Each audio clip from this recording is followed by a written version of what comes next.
Hello and welcome. I'm Maria Volchok now in Ukrainian Blockchain Hub, and now I'm interviewing Pavlo Kravchenko, who is the CEO and co-founder of Distributed Lab. Pavlo, so one of your global aims is to create a financial internet. How did you came up with this idea and why? So basically, when we saw that why it's so easy to send an email or a message on Facebook, but sending money is so hard. Even if you own accounts, sending money between the banking account and a card, that could be extremely impossible in some cases. And sending money between jurisdictions also hard, and not just because of regulations, but because technical systems are technically incompatible. You need to use some bridges that take a lot of time. They are sometimes manual, and it's not really convenient.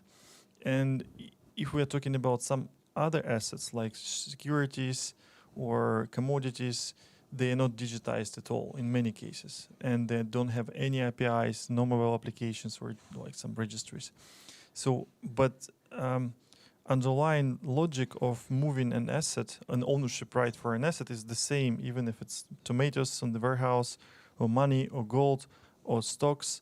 It's just all the same. So we thought that it would be great to have the same APIs for all accounting systems that manage ownership rights. And it's not just Bitcoin or Ethereum, because it's a separate independent systems with their own assets, but rather every custodian, every issuer should have access to the same APIs. And infrastructure can be different, but APIs should be similar. Okay, you're for the idea to digitize everything, starting from cryptocurrency, as you mentioned in one of your blog posts. So for me, it's interesting. We will digitize all the cryptocurrencies. So will we eliminate all the traditional currencies? No, digitization doesn't change the nature of the asset. Okay. So it used to be that money were fully paper or coins. Now it's digital already.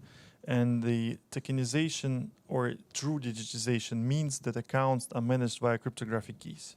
That's it. Okay, so we won't eliminate all the currencies in the future. It's not your idea. No, it's not. People, not your aim. people are free to create assets, to use assets they like. The only thing that we want to do is that it's all seamless. You can transfer it seamlessly, and you use the same infrastructure to do that. It's like financial internet is for the user. It means for the user that they have a kind of browser, a wallet, and this browser can be connected to any website, so like to any accounting system, and contain all the assets, and that's it. Okay, you've said digitization is the key to what? To key to freedom of choice, to freedom of doing business fast, to not to fill in papers and to like obeying rules that nobody understand how they work. So the next step would be digitization, automation of all the contracts. I mean, contracts, it could be as simple as escrow contract, but it has to be digitized as well. What are the main obstacles currently? The main obstacle is mentality. People just don't get the idea right away, so we have to simplify and explain what it means. And also, the people used to infrastructure that's proprietary, that is closed. They believe it's unsecure to open APIs to financial system. In this regard, the European Commission helps because they issued like this regulation, the PSD2, that says that every bank should provide with open APIs for third parties to manage accounts of users. And but they just don't say it should be similar or the same APIs. But anyway, that's already a huge step. So what we are doing is basically we are following these recommendations and providing with the software that is implementing this thing. Okay, you just published a book on financial internet. So In a week. yeah, when it will be released very soon. Okay. It will be released very soon. So the question is, what is the main manifesto of the book?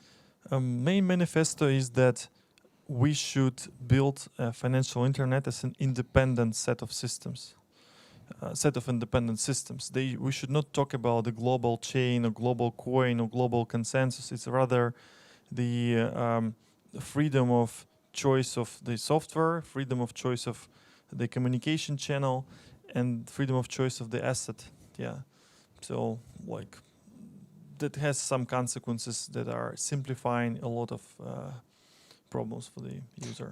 As far as you mentioned, all the drawbacks and obstacles, when actually we may see that this idea of financial internet can come true and really become a reality, or I think of course, it's not so very easy to predict, but still, your expectations. I think within 20 years it will be like everywhere, just Twen- because it's so natural. So it will happen. We just want to speed it Meanwhile- up and to make it right from the beginning. Meanwhile, how do you consider it to be in Ukraine? Because some consider on the one hand, Ukraine is rather fast in this, like applying new technologies. But on the other hand, sometimes we are not so quick as for some European countries. Maybe we should start from assets that don't require regulation. That would be the answer. And in Ukraine, there are like effectively, there are many assets that do not require any regulation. Okay.